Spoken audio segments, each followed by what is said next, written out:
I moved out to the country a few years ago, a little place called the Rawdon Hills. Draw your own conclusions. I was really nervous because, you know, I'm native, we're two women, we're going out to the sticks.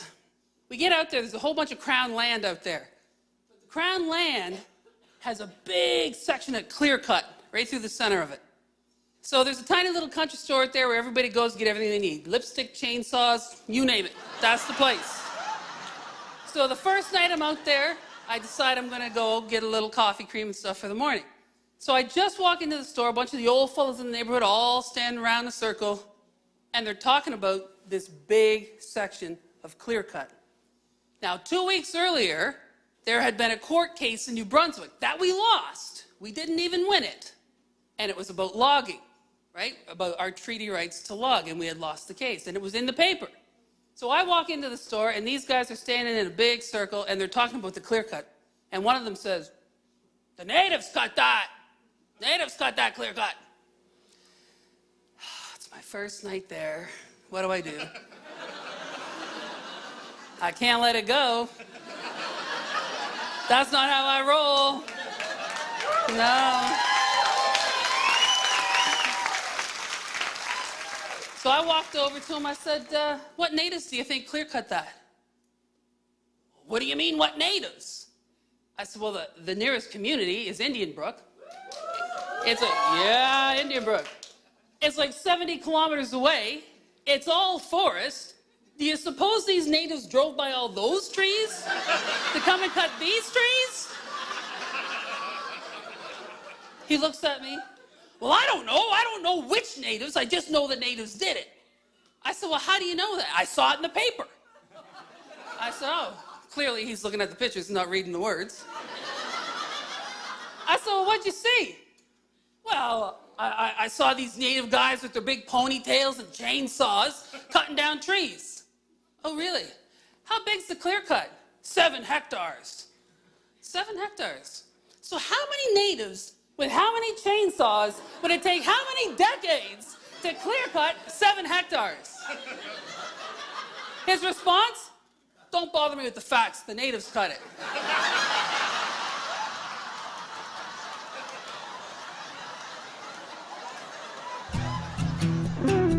I want you to blow the roof off this place for Halifax's own Broken Ohms. Let's go.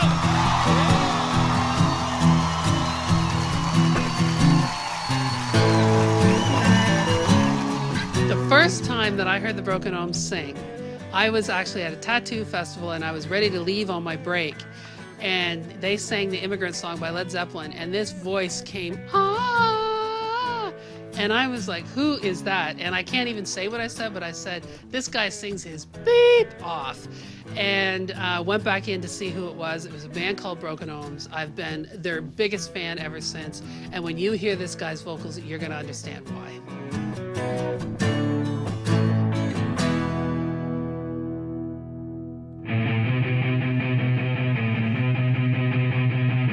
That's like candy on the brain. Too many feelings that are making you insane. You've gone too high, come back and see.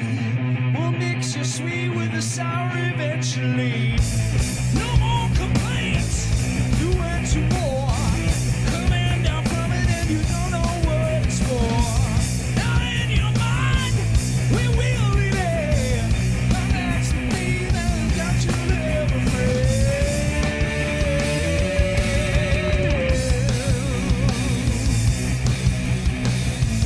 Don't touch my fire, the wounds will burn. The plants that feel when you're waiting for your turn.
show has to sign my bedroom wall before they leave. Would you guys do that for me? Honored to.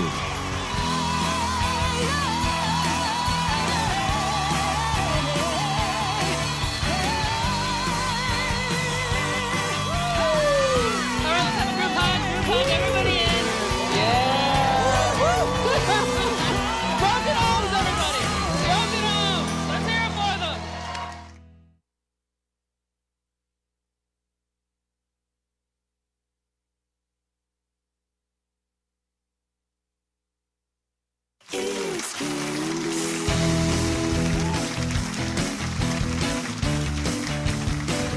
All right, welcome back. We are going to have a very rare, serious moment. So I was doing a gig one day in Cape Breton, and I had one of my elders in the house. And after my gig, he came up to me, and he said, first in Mi'kmaq and then in English, he said, now you're becoming a medicine woman.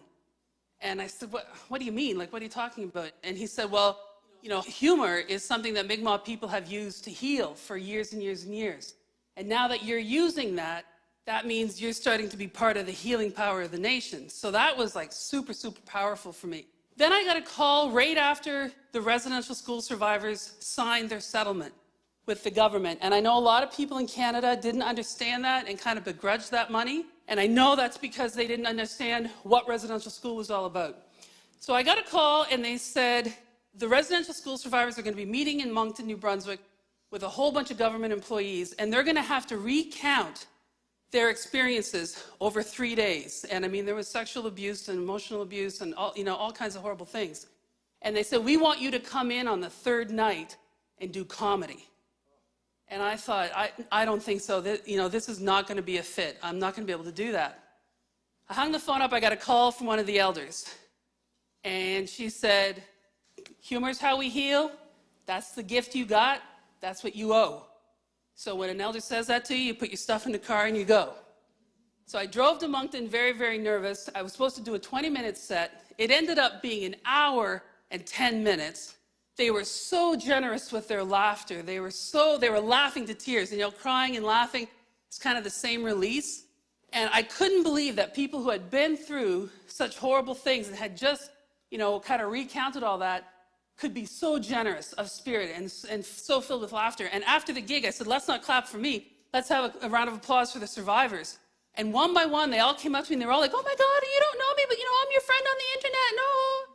And then when they would hug me, they'd pull me in close and they would each whisper in my ear how long they had done in the residential school. And I cried from like Moncton all the way back to Halifax. But that was an amazing moment for me because I realized then that what I do is so fun, but that it really does have a healing power. And I also realized I wouldn't have the right to do it. I wouldn't even be here to do it if those people had not survived the residential schools to pass on to the next generations.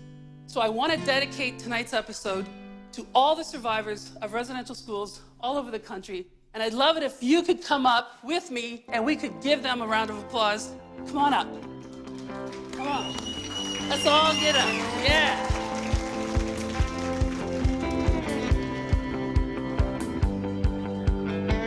All right. So, a big, joyous round of applause out to all the residential school survivors. Let's go.